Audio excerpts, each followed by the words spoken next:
यहाँ पर उपस्थित मंचासीन माननीय मंत्री जी,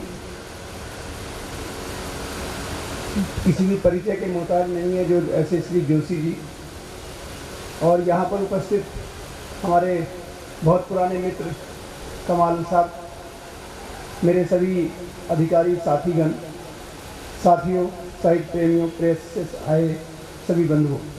मैं कोई साहित्य लेखक नहीं हूँ वैसे, लेकिन लिखने पढ़ने की मेरी अपनी आदत है, और मेरे जो अपने पुलिस के जो कुछ फील्ड के अनुभव हैं या कुछ और ऐसे विषय वस्तुओं पर मैंने अभी लिखा है। मेरी एक अभी पुस्तक सरोगेसी के ऊपर आई है, रिसेंटली 2016 में दिल्ली में उसका विमोचन हुआ था। अमिताभ के बारे में मैं ये बोलना चाहूँगा कि मैं इन्हें लगभग पिछले 15 साल से लगभग जानता हूँ। रेलवे अधिकारी के रूप में भी, पुलिस अधिकारी के रूप में मेरा इनसे बीच में बार एसएसपी जब मैं था, बीच में मैं एसपी रेलवे रहा। इनकी कार्यशैली को मैं अच्छी तरीके से पहचानता हूँ। ये रेलवे के अधिकारी हैं और पुलिस का रेलवे के साथ काफ़ी नाता रहता है, और मेरी वाइफ भी रेलवे ट्रैफिक सर्विस की ऑफिसर हैं, तो इसलिए भी रेलवे से मेरा बहुत घनिष्ठ संबंध है। इनका लेखन, पिछली कुछ किताबें मैंने इनकी पढ़ी थी। अभी जैसा अश्वनी ने बताया सरपंच के बारे में, ग्रामीण परिवेश के लोग, मैं भी ग्रामीण क्षेत्र से आया हूँ। निश्चित रूप से जिस परिवेश में ग्रामीण राजनीति बदल रही है, परिवर्तित हो रही है, उसका ये सचित्र चित्रण लगता है। मैं आज किताब मुझे भी मिलेगी, मैं भी उसका अध्ययन करूँगा। जो मेरा जो अपना मानना है लेखन के बारे में, ये बात सही है कि आज के समय में कंप्यूटर का युग है, इंटरनेट का युग है, लोग पुस्तकों को पढ़ने में बहुत ज़्यादा रुचि नहीं लेते। लेकिन मेरा ये भी मानना है कि अगर कोई भी विषय वस्तु, लेखन अगर समसामयिक है, तो निश्चित रूप से आज भी आप देखिए, गोदान शायद ऐसा ग्रामीण परिवेश का लिखा हुआ ऐसा ग्रंथ है कि जहाँ भी ग्रामीण क्षेत्र की बात होगी, भारतीय परिवेश में ग्रामीण विषय वस्तु की बात होगी, तो शायद गोदान की लोग जरूर चर्चा करेंगे। राग दरबारी को देखिए, इसी परिवेश के जो हमारे श्रीलाल शुक्ला जी, आज भी उसकी जो उक्तियां हैं, जो उनके दृष्टांत हैं, आज भी लोग उनको बिल्कुल उसी तरीके से याद करते हैं जैसे वो घटित आज ही हो रहा हो। तो ये मेरा ये मानना है कि ये समय के लेखकों के ऊपर भी है कि वो हम कितने पाठकों को आकर्षित कर पाते हैं। कहीं ना कहीं लेखकों के ऊपर जिम्मेदारी ये है कि जो समय सामयिक जो विषय वस्तुएं हैं, उनको ठीक ढंग से रोचक तरीके से अगर प्रस्तुत करें, तो निश्चित रूप से जो पाठकगण हैं वो तैयार होंगे। इसमें सबसे महत्वपूर्ण रोल मैं जो समझता हूँ वो स्कूलों का है, कॉलेजेस का है।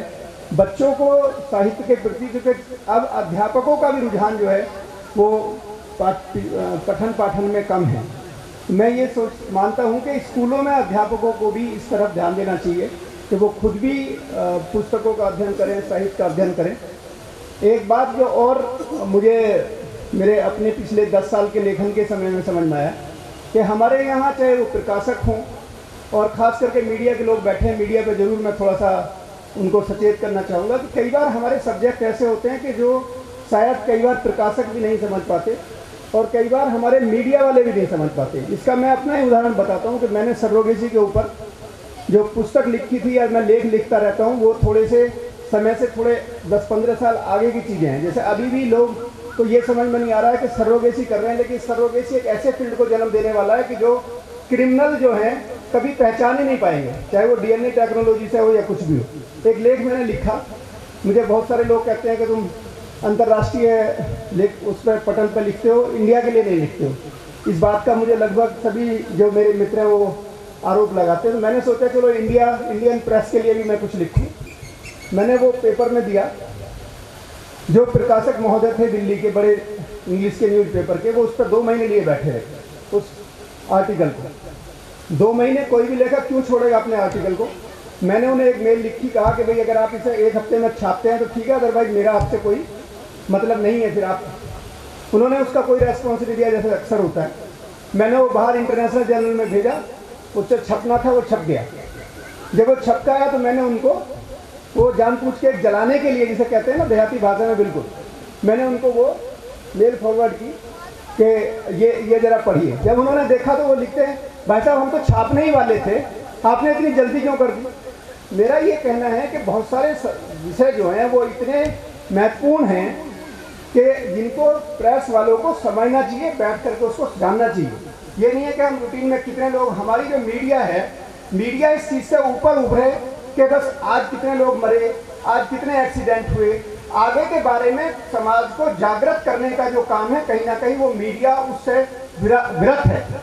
मैं बिल्कुल इस बात को कहना चाहता हूँ कि रूटीन की आप बाहर की न्यूज एजेंसी को देखिए, शायद ही कहीं आपको किसी डेड बॉडी का आपको फोटो मिलेगा, ये मैं दावे के साथ कह रहा हूँ। और हमारा पूरा का पूरा जो चरित्र चित्रण है वो केवल इसी बात पर है, आपको कैसा लग रहा है। वो आदमी तड़प रहा है, उससे पूछा जा रहा है कि आपको कैसा लग रहा है। तो इस चीज़ को जरा हमें ये देखना पड़ेगा कि जो, इसीलिए यहाँ लेखक लिखते हैं ऐसी बात नहीं है, लेकिन उस लेखक को पहचानना हमारे समाज का दायित्व है। इन्हीं शब्दों के साथ मैं यहाँ पर आए हुए सभी लोगों का, खास करके अमिताभ जी का, और ये और अच्छा लिखें आगे आने वाले समय में। जिस तरीके से इनकी ग्रोथ हो रही है, पिछले 10 साल में मैंने इनका जो ग्रोथ देखी है, इतने व्यस्त कार्यक्रम में भी अपने ड्यूटी को करते हुए ये जो अच्छा लेखन कर रहे हैं।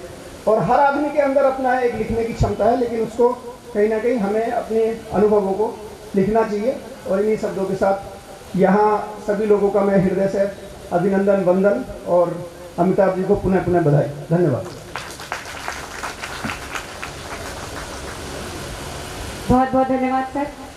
बहुत अच्छा आप सब लोग पढ़ के आए हैं या लिख के आए हैं या याद करके आए हैं, मुझे नहीं पता, लेकिन बहुत अच्छा बोल रहे हैं आप सब लोग। निश्चित रूप से बड़ा बौद्धिक मंच है ये।